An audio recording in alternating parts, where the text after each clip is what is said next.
Muy buenos días, les saludamos desde el plató de Biniu Real Estate en la última jornada de este evento multisectorial único a nivel nacional e internacional.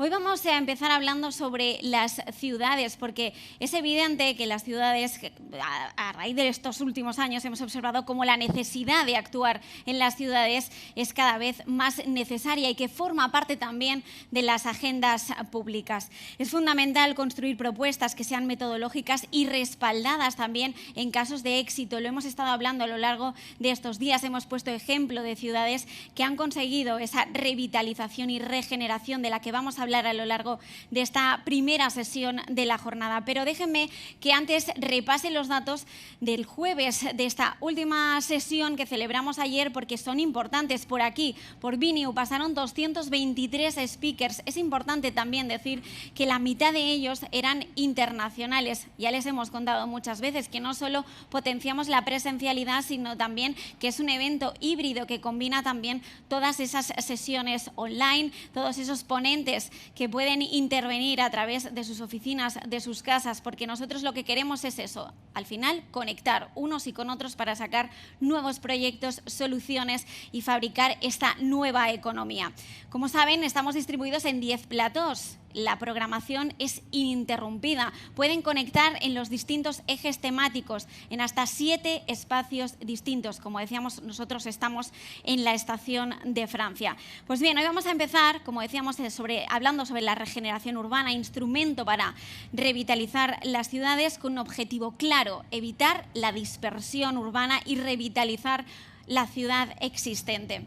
La regeneración urbana se concibe hoy como un instrumento clave en esta recuperación económica, por eso lo estamos tratando también desde Real Estate, y además sirve como vehículo para garantizar la sostenibilidad y la integración en aspectos tan importantes como los sociales, los económicos y los ambientales. No olviden que uno de las claves también de este evento es la sostenibilidad, la digitalización, hacia dónde vamos en clave de presente y también de futuro. Así que vamos a dar paso también a las personas que van a moderar y que van a estar presentes en este debate. Cristina Álvarez Campana, directora de producción del SEPES. Muy buenos días y gracias por acompañarnos. Asier Abaunza, concejal delegado de Obras y Planificación Urbana del Ayuntamiento de Bilbao y miembro del Consejo de Administración de Bilbao Ría 2000. Muy buenos días. Pere Navarro, delegado especial del Estado del Consorci de la Zona Franca de Barcelona. Muy buenos días. Y Antonio Muñoz Martínez, concejal del área de Hábitat Urbano, Cultura y Turismo. Pero es que también vamos a tener a nivel online a David Lucas, secretario general de Agenda Urbana y Vivienda. Así que os dejo porque tenéis muchísimos temas a tratar, también sois muchos, para que podáis intervenir todas las veces necesarias. Hasta ahora. Muchas gracias y buenos días. Lo primero es daros las gracias a los ponentes. He tenido la fortuna de poder contar con ellos. Enseguida que les llamamos desde SEPES para ofrecerles que intervinieran en la ponencia, se sumaron rápidamente porque entienden que el tema de regeneración urbana es un tema importante en el momento actual. Llevan trabajando mucho tiempo en ello y pueden contarnos sus experiencias desde una perspectiva de la localización, de la realidad, del territorio. Sin más, voy a dar la palabra a David Lucas, que David está en su oficina, está interviniendo online. Buenos días, David. Buenos días. ¿Se me escucha bien? Sí, se te escucha perfecto. Pues simplemente darte la palabra y desde la perspectiva del Ministerio de Transportes, Movilidad y Agenda Urbana, darnos la perspectiva de la regeneración urbana. Bueno, buenos días. En primer lugar, agradecer a Biniu y, por supuesto, a SEPES el que me hayan invitado a participar en estas jornadas y hoy precisamente hablando de regeneración urbana. Además, si cabe, estamos en un momento muy importante en todo el proceso que hemos establecido y desarrollado desde el Ministerio de Transportes, Movilidad y Agenda Urbana en relación a la componente 2 del Plan de Recuperación, Transformación y Resiliencia. Digo que estamos en un momento muy importante porque precisamente fue este martes en el Consejo de Ministros donde se aprobaron 2 instrumentos que van a establecer las bases para todo lo que es el proceso de regeneración urbana que vamos a llevar a cabo en el país, tanto el Real Decreto en donde se regulan las ayudas como el Real Decreto Ley en donde se establecen determinados mecanismos que eliminan trabas que que actualmente la legislación española estaban impidiendo que se rehabilitara y se regenerara en nuestras ciudades a un ritmo superior al que venimos desarrollando en los últimos años. Toda esta estrategia está sustentada sobre la base de la propuesta que ya el Consejo de Ministros el año 2019 tuvo conocimiento de ella con la Agenda Urbana Española. Desde el Ministerio hemos venido impulsando la Agenda Urbana Española para saber conectar bien con los problemas reales de la sociedad del siglo XXI, para saber un diagnóstico acertado y sobre todo para buscar soluciones conjuntamente con las administraciones territoriales, ya sean comunidades autónomas y especialmente con las entidades locales, ante, como digo, los nuevos retos enlazados sobre la digitalización, la transición ecológica, las posibilidades de economía circular, la cohesión social, la habitabilidad en nuestros territorios, habitabilidad que además, debido a la pandemia, se ha puesto de manifiesto las carencias existentes en gran parte de nuestros municipios, y de esa manera, desde el Gobierno de España se entendió que los fondos europeos eran una oportunidad, los fondos Next Generation, para impulsar la rehabilitación y para generar en todo lo que es el territorio del Estado también la ola de renovación que desde la Comisión Europea se nos estaba reclamando, enlazada con los procesos de descarbonización a los que nos hemos comprometido de aquí hasta el año 2050. Por eso, en estos dos instrumentos, el primero de ellos es el Real Decreto, el segundo es un Real Decreto Ley, son las bases para la aplicación de 6.820 millones en materia de rehabilitación. 6.800 millones para rehabilitación con varias acciones. La primera de ellas es la que tiene que ver con la rehabilitación a nivel individual de viviendas, la segunda a nivel de edificio y la tercera a nivel de barrio.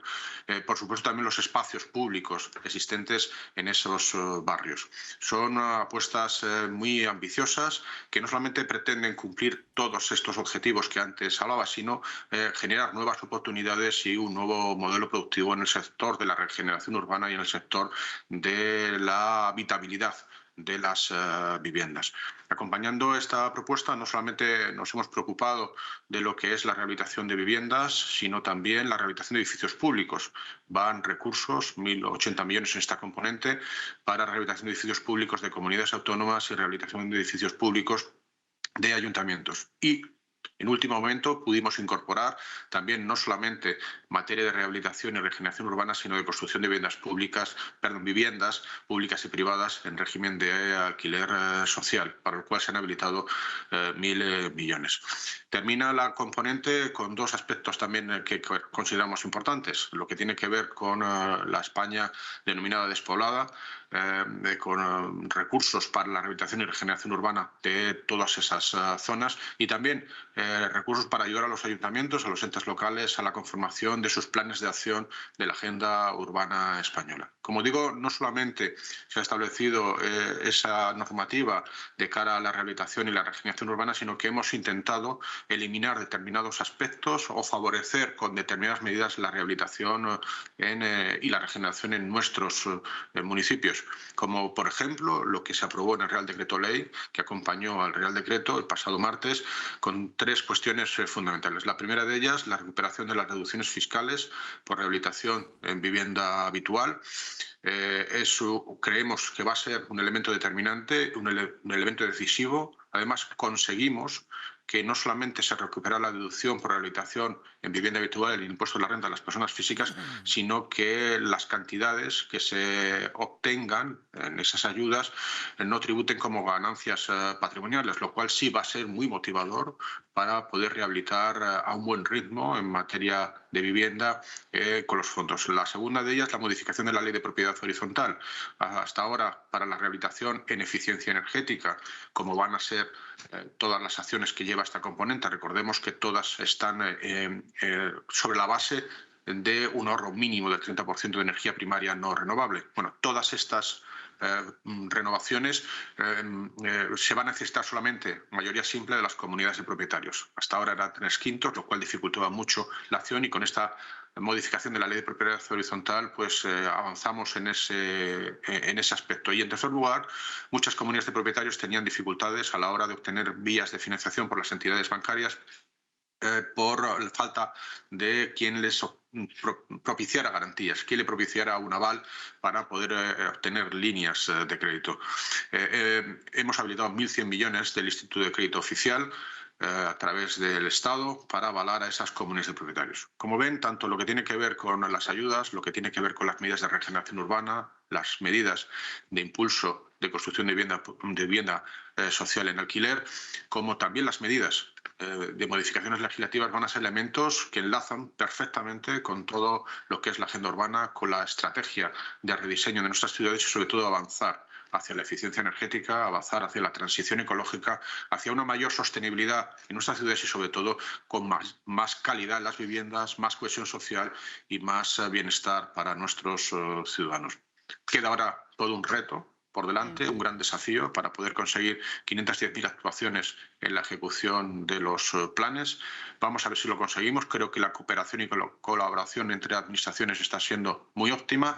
Es imprescindible la acción del sector privado para poderlas llevar a cabo, pero estoy convencido de que estaremos a la altura y que entre todos podremos afrontar este magnífico reto. Yo muchísimas gracias nuevamente a Biniu, muchas gracias a SEPES además por el trabajo que realizan en coordinación con este ministerio imprescindible para conseguir todos estos objetivos y desearles pues una buena mesa de trabajo, un buen debate y por supuesto buenas ideas para continuar con esta buena senda de regeneración y rehabilitación urbana que hemos iniciado y que necesita de la participación y la colaboración de todos. Muy buenos días. Muchas gracias, David, por toda la información que nos has facilitado y, sobre todo, por esta introducción al debate.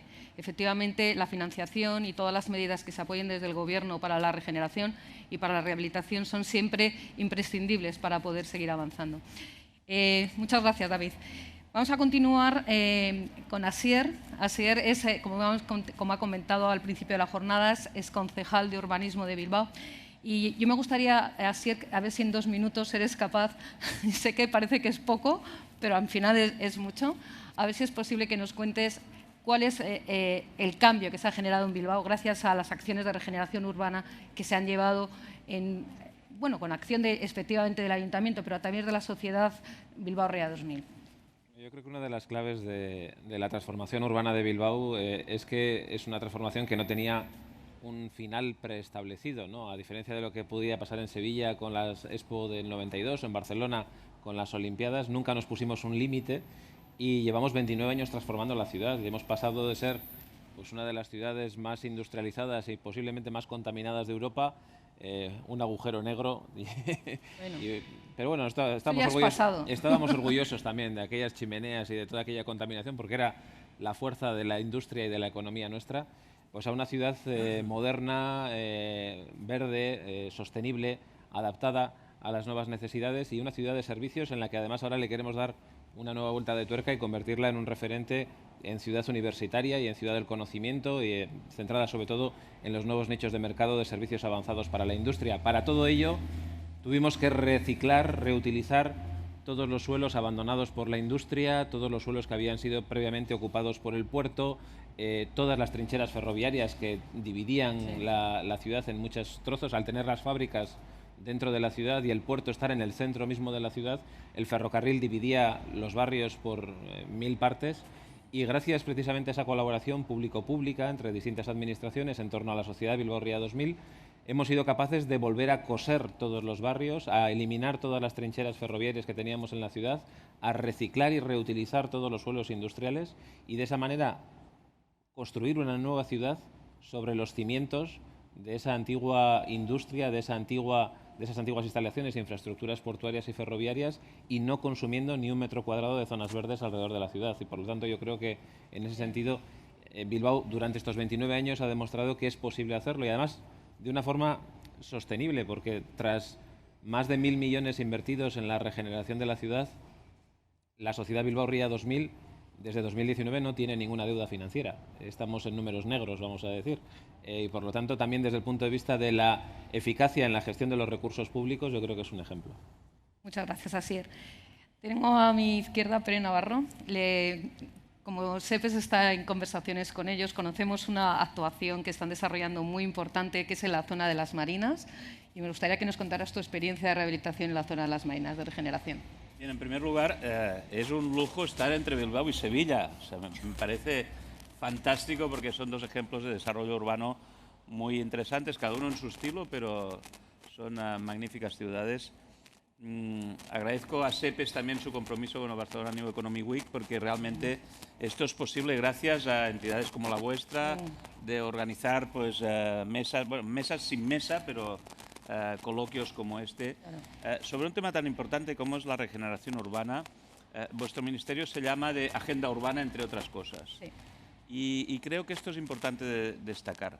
Y alguien puede preguntarse cómo una empresa pública del Estado, como es el Consorcio de la Zona Franca de Barcelona, está metida en algo que forma parte, digamos, del entramado urbano, cuando nosotros a lo que nos dedicamos es a la promoción económica y a la industria 4.0. Tenemos una incubadora de impresión 3D ahí, estamos explorando nuevas formas de economía, estamos organizando esto, que es sobre la nueva economía, pero resulta que a lo largo de la historia nos hemos encontrado en que estamos ubicados en espacios muy emblemáticos y a punto de desarrollarse de la ciudad de Barcelona.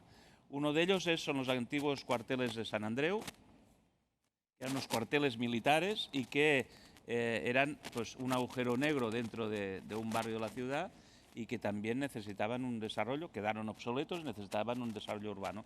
Y el otro es que estamos también posicionados en el barrio de la Marina del Prat Vermell, que es el barrio, es difícil sin un mapa, pero es el barrio que queda por encima de la ronda del litoral y por encima de las vías de tren. Por tanto, es un lugar relativamente inhóspito. ¿Qué es lo que es ahora? Es un lugar donde son polígonos industriales, son empresas que están obsoletas, que se tienen que transformar, y es el último espacio de desarrollo urbano de la ciudad de Barcelona. Los grandes espacios ya se han ido desarrollando, el 22 Arroba sí. O, por ejemplo, la Sagrera, que está todavía, digamos, en construcción, pero es un gran espacio de desarrollo urbano, y el último es la Marina del Prat Vermell.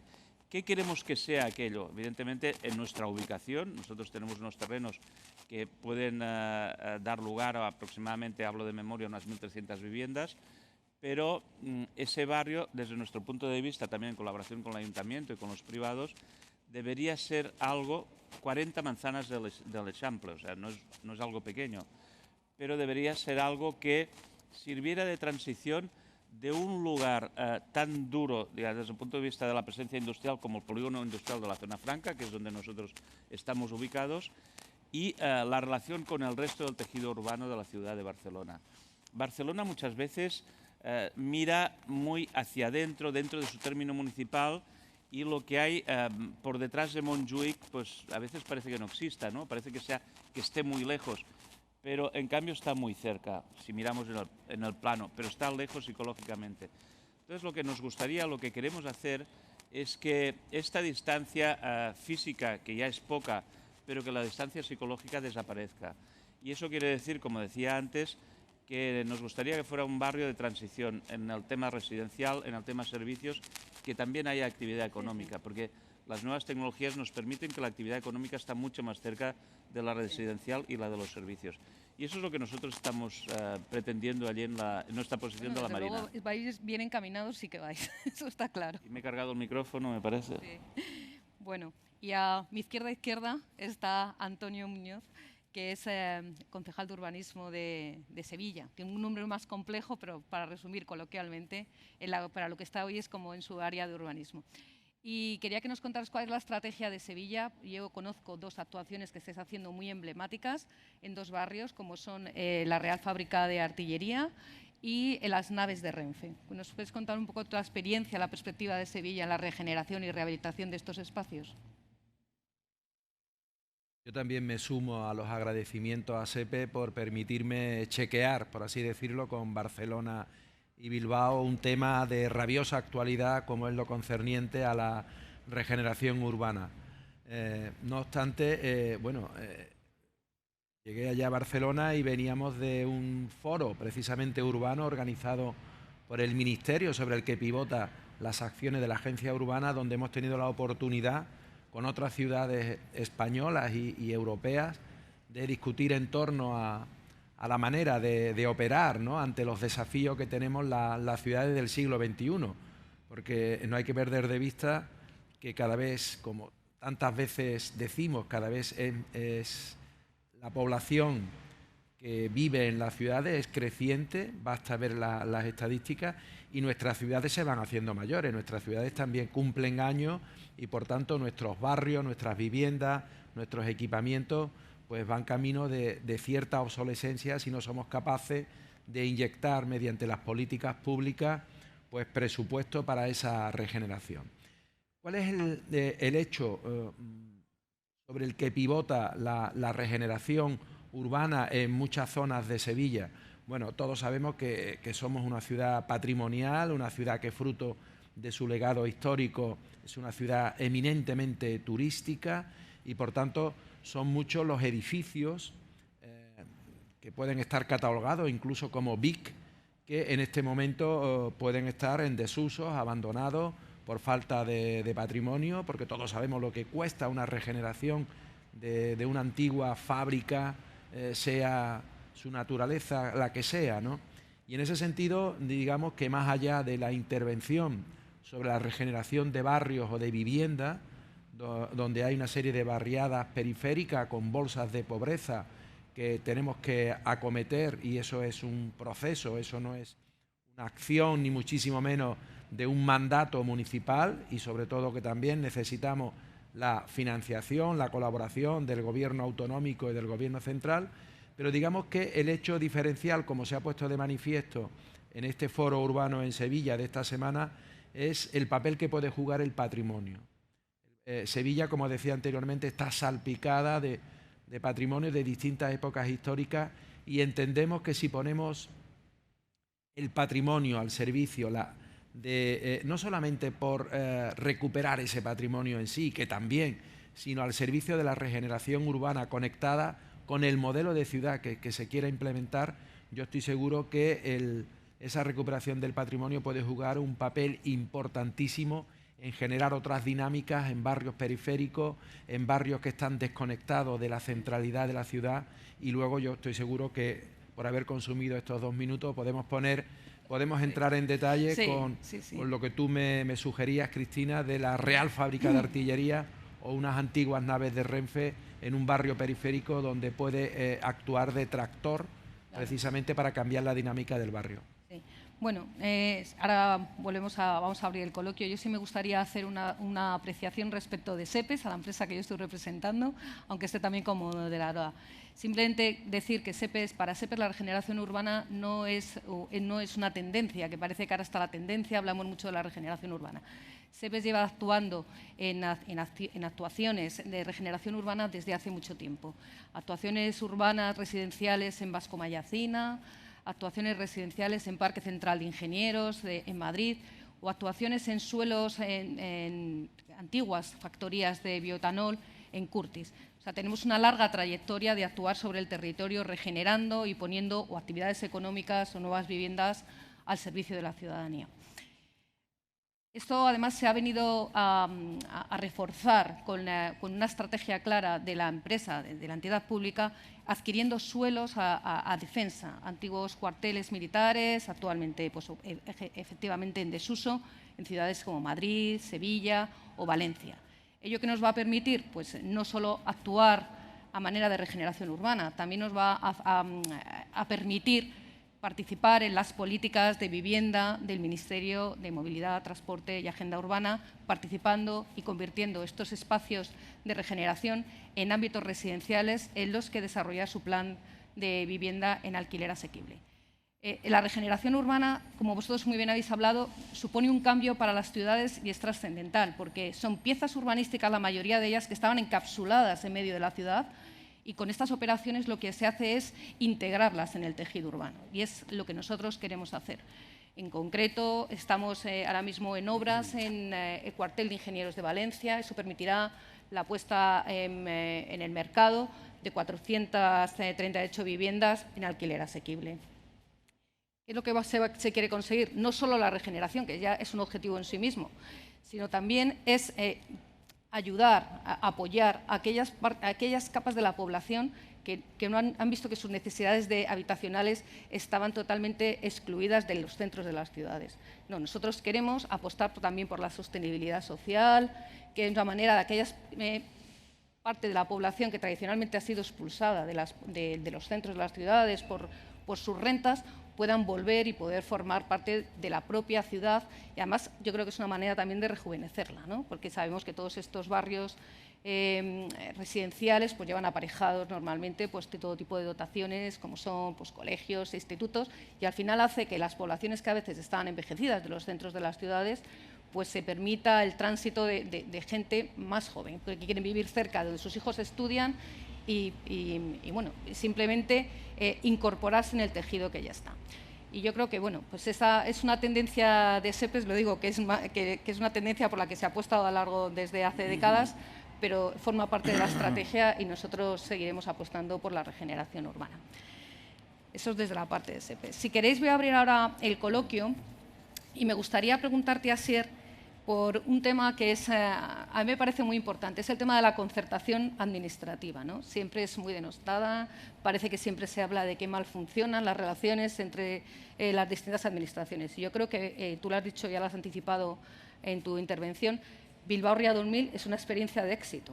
Entonces, me gustaría que nos contaras cómo ha sido. Me imagino que habréis tenido momentos luces y sombras, como se puede decir, pero esos 30 años de regeneración urbana en Bilbao parece que dice que es una experiencia de éxito. Siempre suelo comentar que la colaboración público-privada es relativamente fácil. Si uno hace un plan para un área a transformar coherente y con unas cifras realistas, conseguir que un privado invierta es relativamente sencillo. Lo realmente complicado es conseguir la colaboración público-pública cuando distintas administraciones tienen que intervenir en un mismo sitio. Quién es el que define la estrategia, quién es el que lidera el proyecto, quién es el que financia esa obra, cómo se reparten los costos, las competencias que a veces son solapadas en cuanto a las autorizaciones, permisos, todo lo hace muy complejo. Bilbao Ría 2000 nos facilitó un foro en el que estamos todos, está el Gobierno español, está el Gobierno vasco, la Diputación Foral de Vizcaya y los ayuntamientos de Bilbao y Barakaldo, y en esa mesa es donde consensuamos todas las actuaciones. Y yo creo que una de las que fue en origen una debilidad de la sociedad se ha convertido en su mayor fortaleza, ¿no? Cuando se constituyó Bilbao Ría 2000, como comentaba antes, Sevilla, Barcelona estaban en plena ebullición con aquellos grandes eventos que se celebraron de forma muy exitosa, y el Gobierno español en aquel momento ya no tenía recursos extra que poder invertir en Bilbao, pero tenía suelos, y entonces el ministro de Fomento de la época, que fue Josep Borrell, lo que planteó es, bueno, pues nosotros ponemos el suelo a disposición. Y llegamos a un pacto político, un acuerdo político entre todas las administraciones, por la cual todas las plusvalías, todos los retornos económicos que generasen esos suelos se iban a reinvertir en nuevas actuaciones en la misma ciudad. Y de esa manera hemos ido concatenando durante 29 años distintas intervenciones muy ambiciosas, como digo, soterramientos de ferrocarriles, transformación de muelles, regeneración de viviendas y reconstrucción de vivienda social. Todo eso, la construcción de nuevos equipamientos públicos, todo eso ha sido posible precisamente porque podíamos reinvertir aquello que recuperábamos, aquello que ingresábamos a través de las nuevas edificaciones, las nuevas promociones que sacábamos en esos suelos transformados, que antes eran industriales, que habían sido antiguas minas, que habían sido suelos portuarios. Y eso es lo que, como digo, nos ha posibilitado hacer una continuidad sin límite en esa transformación de la ciudad y abordar proyectos muy ambiciosos que de otra manera, como decía, serían imposibles. No ha sido un camino de rosas, tampoco.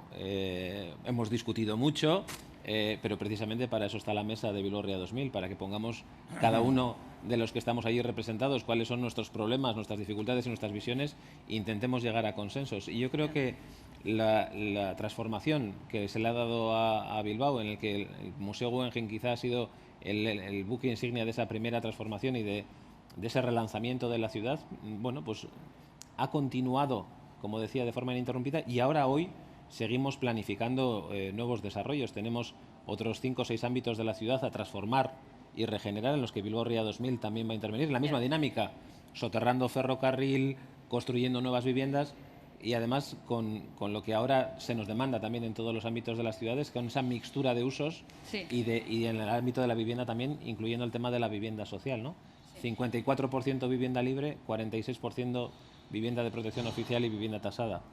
Yo quería destacar una de las cosas, perdona, que has comentado, es decir, ante la falta de dinero hay que poner imaginación. Siempre. Que también está, eso está bien, ¿eh? Te quiero decir que dices, no hay recursos, pues ¿cómo puedo intervenir? Pues yo pongo el suelo. Pero que no se queden los proyectos sobre la mesa por falta de ideas. Así que a veces, donde hay una debilidad, se encuentra una fortaleza, ¿no? En este caso. Perdón, Antonio. Yo por añadir un poco de pimienta, ¿no? No por contravenir ni muchísimo menos las ideas de Asier, pero puesto que él ha aludido en un par de ocasiones, ¿no?, en sus intervenciones, a lo que supuso, y es verdad, la Exposición Universal del 92, que hace ya más de 25 años. El año que viene era 30. 30, pues Los fíjate, años pasan ¿no? volando. Pues tienes tú la Parece cuenta. que fue ayer, ¿no? Parece que fue ayer y hace ya 30 años. Sí. Y hay que reconocer un hecho objetivo, y es la transformación y el nivel de equipamiento que tuvimos a raíz de la Exposición Universal, ¿no? Hoy muchas de esas infraestructuras, en fin, o la vida de Sevilla sería diferente. Ahora bien, reconocido esto, desde entonces, hace ya 30 años, y con gobiernos como el que de mi partido y gobiernos conservadores en la Administración central, hay asignaturas pendientes donde la única explicación que podemos encontrar a veces, cuando hablamos con el entramado empresarial de la ciudad, con otras instituciones, es como una especie de factura que estamos pagando o peaje por el cañonazo de inversiones que tuvimos en un momento dado, porque fue necesario y porque fue además una decisión del Gobierno central, pero no se explica cómo determinadas infraestructuras, como puede ser la circunvalación de la ciudad para sacar tráfico del centro, determinados equipamientos, la conexión de la estación central de Renfe AVE con el aeropuerto, o sea, infraestructuras que son muy lógicas, que se podían haber desarrollado en cualquier ciudad moderna. Nosotros seguimos esperando a Godot, por decirlo de alguna manera. Y la verdad que uno ya empieza a sospechar, después de tanto tiempo, que es como una especie de peaje que hemos pagado pues por tener esa millonada de pesetas de entonces en la transformación de la ciudad. Porque yo estoy mucho más de acuerdo con un proceso, con la idea de proceso, ¿no? Más que con el efecto champán de golpe para un evento determinado. Claro, yo creo que al final, cuando tienes un evento de ese calibre, tienes un deadline, y es que tienes que conseguir infraestructuras que se manifiesten y sean patentes en una fecha determinada.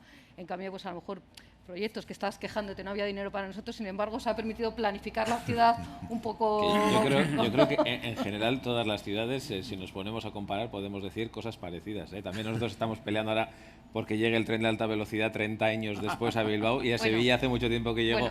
Entonces, bueno, cada cosa vamos tiene... A vamos a dejar los reproches. La realidad, a ver, yo no voy a polemizar. No polemices. Pero hay una cosa que... Nos queda poco yo creo tiempo, que está de todas bien, maneras, porque que los que nos están viendo y los que nos están siguiendo por streaming se lo pasan mejor, si hay un poco de pimienta, como tú decías, pero... Sí, pero centraros en la regeneración, por favor. Hay algo, no, pero ya hay algo muy importante a raíz de este tema, que es que las ciudades no pueden parar nunca. No es paran. decir, no hay un momento en el tiempo en el que, a pesar de que haya el tema de la Expo, de los Juegos Olímpicos o el Guggenheim, que fue un paso muy importante, a pesar de eso, no se puede parar, porque la sociedad va evolucionando. Las relaciones económicas evolucionan. Evoluciona también la manera de vivir. Antes, cuando tú estabas hablando del tema del centro y tal, vivimos estos días, no sé en vuestras ciudades, pero hay un tema de movilidad horrible. O sea, todo el mundo se ha echado a las carreteras y a las calles, supongo que por el efecto de la pandemia, y nos cuesta mucho movernos.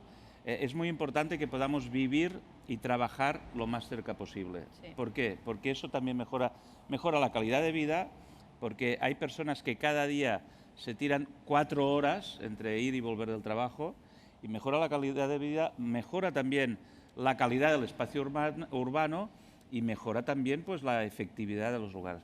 Cuando tú decías lo de rehabilitar el centro, antes os he comentado el tema de la Marina Prat Vermell, os he comentado el tema de los cuarteles de Sant Andreu, que no son muy céntricos, pero forman parte del entramado área urbano. metropolitana, están incluidas dentro de la ciudad. No, está claro, ¿no? Y dentro de la ciudad de Barcelona, yo os decía, en cuanto a distancia física es muy poca, en cuanto a distancia psicológica o mental es mayor, y por tanto vamos a trabajar para que eso se incorpore a lo que es el entramado urbano de la ciudad de Barcelona. Pero me ha venido a la cabeza otro proyecto que estamos desarrollando, y que está muy cerquita de aquí, que es el actual edificio todavía de Correos, Sí. que está aquí al lado, en la Vía Laietana. Son 30.000 metros cuadrados en el centro de la ciudad, y que Correos dice, oiga, es que yo no necesito tantos metros cuadrados ahora mismo aquí en el centro. Edificio catalogado que tiene un siglo. ¿Qué vamos a hacer? Cuando tú decías lo público-público, hemos llegado a un acuerdo al Ayuntamiento de Barcelona, Correos y nosotros, para hacer una transformación integral del edificio, rehabilitar el edificio y que ahí dentro pasen cosas relacionadas con la nueva economía, con la digitalización, etcétera, y poner en un mismo espacio, ¿sabéis cómo estas máquinas que cocinan solas? No digo la marca, pero todos sabéis cómo se llama, porque no nos patrocinan. El próximo año. Sí, debería ser. Pero vamos a poner en contacto a todas las empresas que nos dicen que no encuentran perfiles profesionales y con todos los jóvenes que no tienen trabajo. Vivimos en un país que el 40% de los jóvenes no pueden trabajar. Bueno, pero cuando hagamos eso, y que las conversaciones son difíciles, eso que todos somos públicos, pero cuando hagamos eso, habremos hecho algo que transformará este espacio urbano. ¿Por qué? Es importante. Porque habrá empresas de primer nivel que se ubicarán allí, habrá mucha gente joven que estará allí. Atracción de talento, ¿no? Atracción de talento. Uno de los temas de este Biniu es el tema del talento. Nos hemos dado cuenta que a veces el capital más difícil de conseguir es el talento.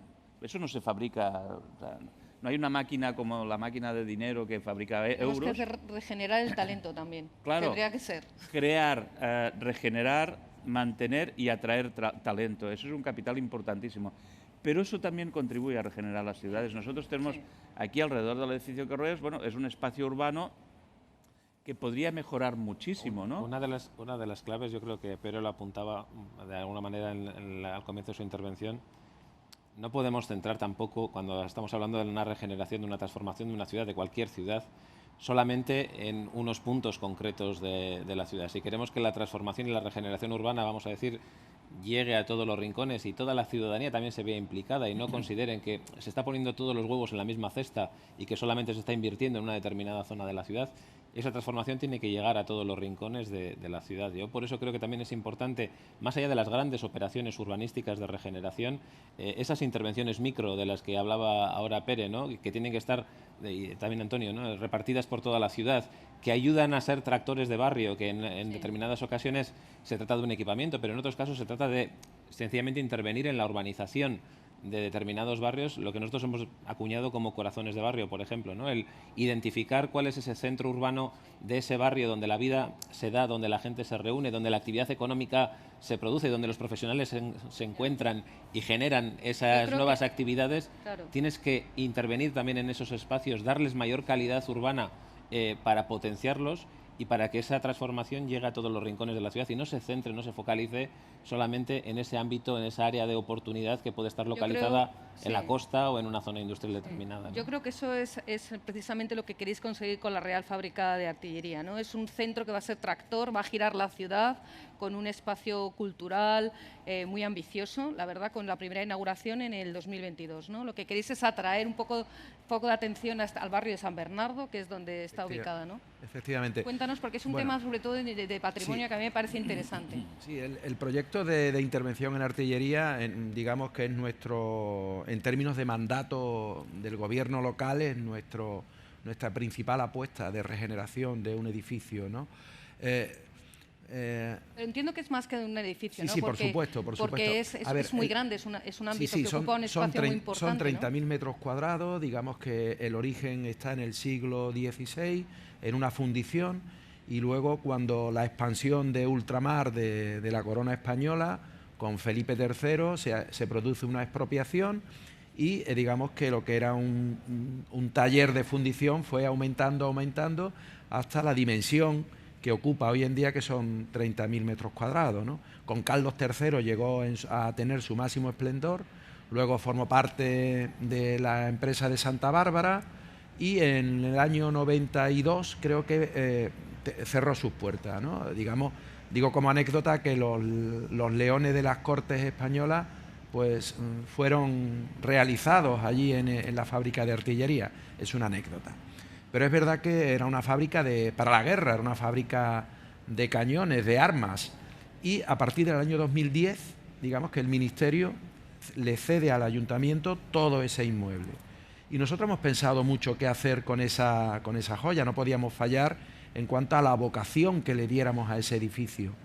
Y al final, con financiación comunitaria y con un proyecto con socios portugueses, vamos a intentar que sea una especie de centro del emprendimiento para las industrias culturales. ¿Y por qué? Y no sé si voy a ser capaz de explicarlo bien. Todo porque me han dicho que nos quedan 2 minutos. 2 minutos, muy rápido. Yo creo hemos hablado del talento, y a veces el talento lo solemos identificar con las nuevas tecnologías, con la innovación, en fin. Y eso está bien, porque ahí hay necesidades profesionales. Pero el diagnóstico cultural de Sevilla, y me atrevería a decir que casi de Andalucía, y el flamenco es un buen exponente, es que siempre hemos tenido un buen elenco de artistas. Pero nos ha faltado una base empresarial, una base que sea capaz de producir, no solamente por la propia naturaleza de que un artista se suba a un escenario. Necesitamos que haya una base empresarial detrás de todo esto. Por eso queremos que la fábrica de artillería sirva precisamente para canalizar todo ese talento y que sea más que una fábrica o un espacio de exhibición, un espacio de producción, de innovación. Como lo que he leído en algunos artículos, cambiar cañones por arte, ¿no? Sí, nos gusta decir que la artillería más... eso. No, el eslogan es que fue una fábrica para la guerra y que lo queremos convertir en una fábrica para la paz a través de la cultura. Bueno, me parece un buen eslogan, desde luego. Creo que estáis haciendo un debate muy interesante, lo están siguiendo por streaming, nos han enviado preguntas, os las voy a trasladar. Es sobre la nueva ley de vivienda, evidentemente es el tema de estricta actualidad. Tendré que conectar a David Parrón y Lucas otra vez. Preguntan desde vuestro punto de vista, ¿la nueva ley de vivienda es una oportunidad o un reto para los planes de regeneración urbana o simplemente no afecta? Bueno, yo empezaré diciendo que en gran parte es competencia autonómica y por lo tanto ahí habría que tener cuidado en cuanto a qué se establece a través de una normativa básica sin invadir competencias exclusivas de las comunidades autónomas. En el caso de Euskadi tenemos una ley vasca de vivienda que, como digo, va incluso más allá de la que se está planteando en estos momentos. En cualquier nuevo desarrollo urbano que se hace en el País Vasco, al menos el 40% tiene que estar destinado a vivienda de protección oficial y vivienda tasada. Pero eso es una decisión que hemos tomado en el Parlamento Vasco y ahí lo hemos aprobado, que es donde corresponde. Y yo entiendo que en este caso también debiera ser igual. Vale, luego enlazaré con esto. Seguimos, que quiero escuchar más opiniones. A ver, yo creo, sin conocer el entramado, el articulado del texto legislativo, es una oportunidad. Uno de los principales problemas que todos los barómetros urbanos ponen de manifiesto es el acceso a la vivienda. Por tanto, una ley acompañada de recursos, con independencia de esa colaboración pública que tiene que producirse, bienvenido sea. A mí me parece a priori interesante. Repito, y habrá que defender y habrá que ver y coordinarse con todas las administraciones. Pero a priori, si me tengo que pronunciar, bienvenido sea, porque estamos todo el tiempo hablando de la necesidad de más vivienda y de regenerar esa vivienda antigua de muchísimos barrios periféricos. ¿Espera? Yo estoy de acuerdo con ellos, pero ahora en serio, es decir, sin haber estudiado la ley de vivienda, porque ya sabemos que a veces los titulares igual no se corresponden muy bien con el contenido, etcétera. Es un instrumento, es evidente, pero creo que para regenerar los espacios urbanos lo que se necesita sobre todo son proyectos, ideas claras y ganas de hacerlo. Y si eso existe, después se aplica la legislación que convenga y en este caso la ley de vivienda. Yo diría, por lo que he leído, que lo que quiere justamente es que el acceso a la vivienda sea más fácil. Cuando hablábamos del talento de todo tipo, joven, pues en este momento hay un problema, sobre todo para los jóvenes, para acceder a la vivienda. Los alquileres son caros, sí. Las situaciones son muy complicadas, emanciparse es muy difícil y, por tanto, todo lo que sea intentar que el acceso a la vivienda sea más fácil. Y si además esto corresponde con la planificación, digamos, de regeneración urbana, es fantástico. Decía que quería enlazar con Asier porque estos días hemos tenido mucho debate también con esto y había promotores que nos trasladaban que había una especial preocupación por esta ley de vivienda y que el 30% que se asignara a vivienda pública no iba a ser posible. Pero dices que en Bilbao estáis en el 40% y eso se está produciendo y se está materializando. El proyecto de la isla de Zorrozaurre, que es el buque insignia de la nueva transformación urbana de Bilbao, un área de 830.000 metros cuadrados a transformar, 5.500 nuevas viviendas, nuevas universidades, centros formativos, etcétera. El 50% es vivienda libre y el otro 50% es vivienda de VPO y vivienda tasada. Se puede hacer. Lo que hay que hacer es querer hacerlo y hacer los números de una forma realista. Evidentemente, lo que no se puede plantear es una baja densidad, pocas viviendas y encima con un 40% de VPO y un ámbito a descontaminar, a transformar, a recuperar de suelos degradados inmenso. Las cuentas no dan. Lo mismo si tenemos que abordar con infraestructuras ferroviarias o grandes infraestructuras portuarias o así que también requieran una inversión extra de inversión. Hay veces en las que se requiere también cierto apoyo público. No lo voy a ocultar que hay operaciones urbanísticas que hemos desarrollado en el ámbito de Bilbao en el que las administraciones públicas, vamos a decir que hemos cogido una pequeña parte de esa carga de urbanización, bien la construcción de un puente o bien la construcción de la nueva estación, que se ha sacado de la operación urbanística precisamente para que las cuentas cuadren. Pero en general la mayoría de todas las intervenciones y todo lo que tiene que ver con descontaminación de suelos, nuevas urbanizaciones, etcétera, se han cargado en las operaciones y han sido viables. Como he dicho antes, Bilbao no tenemos deuda financiera desde el año 2011. Bilbao Ría 2000, la Sociedad para la Transformación de estas grandes áreas, no tiene deuda desde 2019. Se puede hacer, pero hay que ser realista con las cifras y no hacer castillos en el aire. A mí me gustaría apuntar porque, sí, por ejemplo, las actuaciones en las que SEPES tiene el suelo residencial, la que estamos trabajando ahora, van a ser actuaciones que se van a dedicar 100% a vivienda protegida en alquiler. O sea, es cierto lo que ha comentado Asier, que yo era un tema que quería haber tratado y al final se nos ha consumido el tiempo, las inversiones que lleva asociado este tipo de apuesta. Efectivamente, si no tienes un rendimiento económico adecuado para cubrir todas las acciones que tienes que hacer, pues es un problema. Pero creo que cuando apuestas y lo planificas adecuadamente, buscando la mejor manera de hacerlo, se puede hacer. Entonces, yo creo que los promotores deben de pensar que eso es factible, pero tiene su coste o su mayor inversión, por así decirlo, ¿no? Bueno, y también la obligación para quien planifica, de hacer cuadrar esas cuentas. Sí, como decía antes, pues a todos nos gustaría tener igual un barrio con una densidad de vivienda relativamente baja y muchas zonas verdes, pero igual en una determinada zona que tiene unas altas cargas porque el suelo está muy contaminado, porque requiere infraestructura complementaria adicional, pues tendrás que incrementar la densidad en aras a hacer viable económicamente esa operación urbanística. Es importante lo que decía Asier, de cuadrar las cuentas. Es decir, la gente tiene que saber que las cosas no son gratis y el dinero o sale de cuadrar las cuentas en la promoción, digamos, urbana o de los impuestos. No hay otra manera.